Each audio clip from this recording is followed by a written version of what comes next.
Bismillahirrahmanirrahim. Assalamu alaikum dear students. I am Tanveer Abbas and you are watching your own channel Tanveer's Chemistry Zone.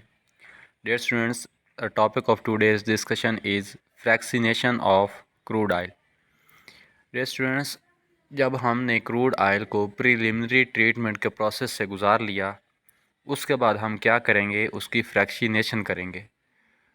Fractionation क्या है हमारे पास dear students के हम उसकी fractional distillation करेंगे, fuels को हम सेपरेट करेंगे, उसमें से क्रूड ऑयल में से हम डिफरेंट चीज़ें निकालेंगे, पेट्रोल निकालेंगे, डीजल निकालेंगे, केरोसिन ऑयल निकालेंगे, गैसेस वगैरह पेट्रोल या वो निकालेंगे, यानी कि क्रूड ऑयल से डिफरेंट चीज़ें ऑब्टेन करेंगे।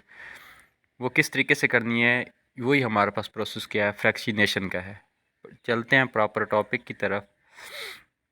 Fractionation of crude oil is a separation process that divides a mixture into its component parts. इसमें क्या होगा कि हमारे पास जो क्रूड ऑयल है, फ्रैक्शनेशन पर हम उस क्रूड ऑयल को उसके पार्ट्स में डिवाइड कर देते हैं, जो उसके डिफरेंट पार्ट्स हैं, जैसे कि पेट्रोलियम उसका पार्ट है, गैसोलीन उसका पार्ट है, ठीक है डियर स्टूडेंट्स, डीजल उसका पार्ट है, केरोसिन उसका पार्ट है, हम उसको उसके पार्ट्स में डिवाइड कर देंगे।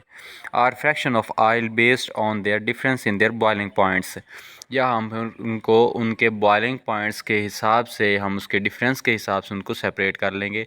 फॉर एग्ज़ाम्पल हमारे पास पेट्रोलियम गैस का टेम्परेचर होता है अप टू 25 डिग्री सेंटीग्रेड, उसको वहाँ पे ऑब्टेन कर लेंगे। डीजल का हमारे पास और टेम्परेचर होता है, यानी कि डिफरेंट टेम्परेचर की बेसिस पे हम क्या करेंगे, उनको सारों को सेपरेट कर लेंगे।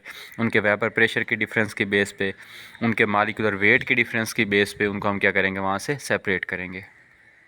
इसका प्रिंसिपल क्या है हमारे पास फ्रैक्शनेशन का, कि होती कैसे है। The principle of the fractional distillation is based upon the separation of substances depending upon their boiling points. उनके बॉइलिंग पॉइंट के हिसाब से ही हम उनको सेपरेट करेंगे। हमारा ये पूरा प्रोसेस उनके बॉइलिंग पॉइंट पे डिपेंड कर रहा है, ठीक है dear students. The substances having low boiling points boil out first leaving behind the others. ऐसे हमारे पास सब्सटेंसेस जिनके बॉइलिंग पॉइंट्स हमारे पास क्या हैं, लो हैं, वो पहले ही वहाँ से हमारे पास क्या हो जाएंगे, सेपरेट हो जाएंगे, ठीक है, वहाँ से निकल आएंगे, ठीक है। उनके बॉयल आउट होने इट्स मीन कि जिनका बॉइलिंग पॉइंट कम है वो पहले बॉयल हो जाएंगे, ठीक है डिस्टेंस, दूसरे को छोड़ते हुए। Then next fraction of slightly higher boiling point boils out. जिनके बॉइलिंग पॉइंट थोड़े से ज़्यादा हैं, फिर वो ज़्यादा टेम्परेचर होने पे वो बॉयल हो जाएंगे, ठीक है। स्टूडेंट्स क्या है कि हमारे पास this process remains continue until our residue is left behind. उस वक्त तक ये हमारे पास प्रोसेस चलता जाएगा जब तक हमारे पास पीछे हमारे पास जो प्रोसेस चल रहा है, जिसमें ये चल रहा है, उसको हम कहते हैं डियर स्टूडेंट्स, हमारे पास जो प्रोसेस होता है वो हम चलाते हैं फ्रैक्शनेटिंग टावर के अंदर, ठीक है डियर स्टूडेंट्स। जब तक फ्रैक्शनेटिंग टावर के अंदर हमारे पास रेजिड्यू नहीं बच जाता, तब तक हम उसको बॉयल करते रहेंगे, ठीक है dear students. The vapours of the each fraction are collected and condense separately. Dear students, जब हम इसको बॉयल करेंगे ना, तो बॉयल करने से हमारे पास क्रूड ऑयल के वेपर बनेंगे, ठीक है डियर स्टूडेंट्स। डायरेक्ट ये नहीं होगा कि क्रूड ऑयल से वहाँ से डिफरेंट हमारे पास ऑयल की फॉर्म में, लिक्विड की फॉर्म में डियर स्टूडेंट्स के फ्यूल आते जाएंगे, नहीं। इसमें क्या होगा कि उसके पहले वेपर बनेंगे, उन वेपर को हम कलेक्ट करके कंडेंस करेंगे और वो फिर लिक्विड की फॉर्म में आएगा। The fractional distillation of petroleum is carried out in a tall fractionating tower. ये हमारे पास एक अपरेटस है जिसके अंदर हम फ्रैक्शनल डिस्टिलेशन करते हैं। उस अपरेटस को हम क्या कहते हैं, फ्रैक्शनेटिंग टावर। अब चलते हैं, देखते हैं कि फ्रैक्शनेटिंग टावर में ये सारी प्रोसेस किया कैसे जाता है। ये है हमारे पास फ्रैक्शनेटिंग टावर, ठीक है डियर स्टूडेंट्स, ये पूरा हमारे पास क्या है, फ्रैक्शनेटिंग टावर है।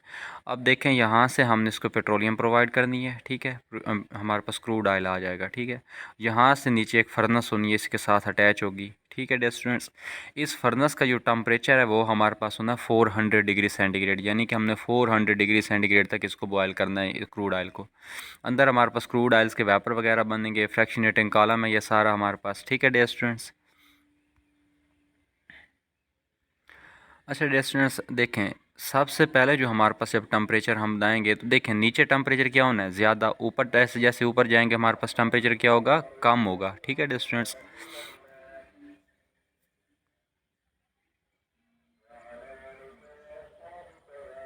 कहाँ पे है, यहाँ पे, तो यहाँ पे नीचे नीचे इस फ्रैक्शनेटिंग टावर के अंदर यहाँ पे हमारे पास टेम्परेचर होगा ज़्यादा। जैसे जैसे हम ऊपर जाएंगे टेम्परेचर क्या होता जाएगा, कम, ठीक है डियर स्टूडेंट्स। ऊपर यहाँ पे हमारे पास टेम्परेचर होता है 25 डिग्री सेंटीग्रेड। 25 डिग्री सेंटीग्रेड पे यहाँ पे हमारे पास पेट्रोलियम गैस के वेपर आते हैं, ठीक है डियर स्टूडेंट्स। उन वेपर्स को फिर हम कंडेंस करके पेट्रोलियम गैस ले लेते हैं। नेक्स्ट थोड़ा सा नीचे आएंगे तो टेम्परेचर क्या होगा, हम नीचे आएँ तो टेम्परेचर इंक्रीज़ होना है, क्योंकि यहाँ पे टेम्परेचर ज़्यादा, फर्नेस यहाँ पे है, तो ये वाली फर्नेस है ना, तो यहाँ पे नीचे की तरफ टेम्परेचर क्या होगा, ज़्यादा होगा। तो जैसे नीचे आएंगे टेम्परेचर बढ़ेगा।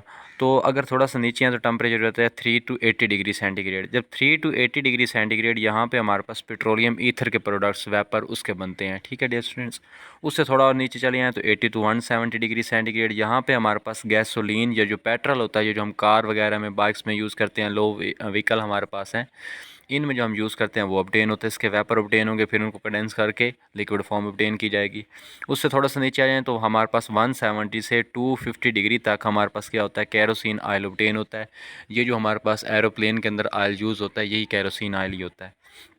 उससे नीचे आ जाओ तो हमारे पास टेम्परेचर होता है 250 से 350 तक, ठीक है डियर स्टूडेंट्स। और इस टेम्परेचर रेंज पे हमारे पास डीजल ऑयल की फ्रैक्शनेशन होती है, ठीक है, डीजल ऑयल हमारे पास ऑब्टेन होता है। उससे नीचे आ जाए तो डियर स्टूडेंट्स हमारे पास लास्ट पे 350 से लेकर 400 डिग्री सेंटीग्रेड तक ये हमारे पास फ्यूल ऑयल ऑब्टेन होता है, और यही ऑयल हमारे पास हैवी मशीनरी को चलाने के लिए यूज़ होता है, इंडस्ट्री में यूज़ होता है, ठीक है डियर स्टूडेंट्स। और सबसे नीचे हमारे पास क्या बचता है, रेजिडुअल बच जाता है। रेजिडुअल ऑयल डियर स्टूडेंट्स, इसको जब हम 400 डिग्री सेंटीग्रेड से ज़्यादा हम इसको हीट करेंगे तो इससे हमें कोल तार वगैरह, कोल गैस, ये जो चीज़ें हैं ये हमें ऑब्टेन होंगी, एसफाल्ट वगैरह।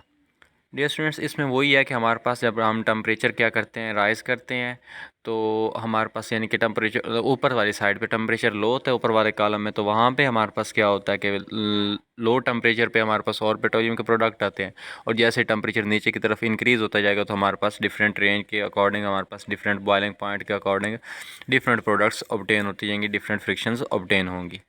डियर स्टूडेंट्स, नेक्स्ट है हमारे पास इन जो हमने करना है दूसरा, प्रोडक्ट्स ऑब्टेन करनी है, इनकी कार्बन की कंपोजिशन क्या है, ठीक है डियर स्टूडेंट्स, और इनके यूजेस क्या हैं। पहले हमारे पास है ना डियर स्टूडेंट्स, पेट्रोलियम गैस। इसमें कार्बन हमारे पास कहाँ से कहाँ तक होगा, C1 से लेकर C4 तक। इसमें सैचुरेटेड और अनसैचुरेटेड दोनों का हो सकते हैं। C1 से C4 तक यानी कि इसमें हमारे पास प्रोपेन, ब्यूटेन वगैरह ये चीज़ें होंगी, ठीक है डियर स्टूडेंट्स। और ये यूज़ कहाँ होता है, फ्यूल के तौर पे, कौन सा, LPG के लिए, ठीक है, यूज़ है, ठीक है डियर स्टूडेंट्स। आगे कार्बन ब्लैक बनाने के लिए यूज़ होता है, हाइड्रोजन गैस के तौर पे यूज़ होता है, फर्टिलाइज़र में अमोनिया के तौर पे यूज़ होता है। नेक्स्ट हमारे पास है पेट्रोलियम ईथर। इसकी कंपोजिशन क्या है, C5 से लेके C7 तक। और ये यूज़ कहाँ होता है, लैब में सॉल्वेंट के लिए या ड्राइंग पर, ड्राई क्लीनिंग के लिए, जो हम कपड़ों को ड्राई क्लीन करवाते हैं तो वहाँ पे यूज़ होता है। नेक्स्ट है हमारे पास पेट्रोल है डियर स्टूडेंट्स। ये पेट्रोल, इसकी कंपोजिशन का है C7 से C10 तक। ये कहाँ यूज़ होता है, बाइक्स में, कार में, ठीक है डियर स्टूडेंट्स। ये हमारे पास क्या है, वोलेटाइल है, कैरोसिन ऑयल से ज़्यादा वोलेटाइल है, और ये लो व्हीकल्स वगैरह के लिए यूज़ होता है। नेक्स्ट है कैरोसिन ऑयल। इसकी कंपोजिशन C10 से C12 तक है। ये डोमेस्टिक फ्यूल के तौर पे यूज़ होता है, और ये ज़्यादातर जेट फ्यूल के तौर पे यूज़ होता है। नेक्स्ट है हमारे पास डीजल ऑयल। डीजल ऑयल की कंपोजिशन C13 से C15 तक है। ये यूज़ कहाँ होता है, बसेस में, ट्रक्स में, या फिर हैवी व्हीकल्स में यूज़ होता है, हैवी व्हीकल्स जो हमारे पास है। लास्ट में हमारे पास आता है फ्यूल ऑयल डियर स्टूडेंट्स। इसकी कंपोजिशन कहाँ से कहाँ तक है, C15 से C18 तक। और ये यूज़ का होता है, शिप्स में यूज़ होता है, इंडस्ट्री में बॉयलर वगैरह को चलाने के लिए यूज़ होता है। डियर स्टूडेंट्स, नेक्स्ट हमारे पास जो रेजिडुअल ऑयल बचता है, इस रेजिडुअल ऑयल से ही हमारे पास लुब्रिकेंट्स बनते हैं। जैसे कि हमारे पास मोबाइल ऑयल होता है, ये जो गाड़ियों में डाला जाता है, इंजन ऑयल जिसको हम कहते हैं, ठीक है डियर स्टूडेंट्स। ये जब हम टेम्परेचर 400 डिग्री से अबव करेंगे तो तब जाके ये हमें ऑब्टेन हो के, उसमें पेट्रोलियम गैस है, कोक है, ये सारी चीज़ें हमें, एसफाल्ट वगैरह, ये सारी रेजिडुअल से ऑब्टेन होती हैं। डियर स्टूडेंट्स, आई होप कि इसकी आपको समझ आ गई होगी। तब तक के लिए डियर स्टूडेंट्स, अल्लाह हाफिज़, फ़ी अमानिल्लाह।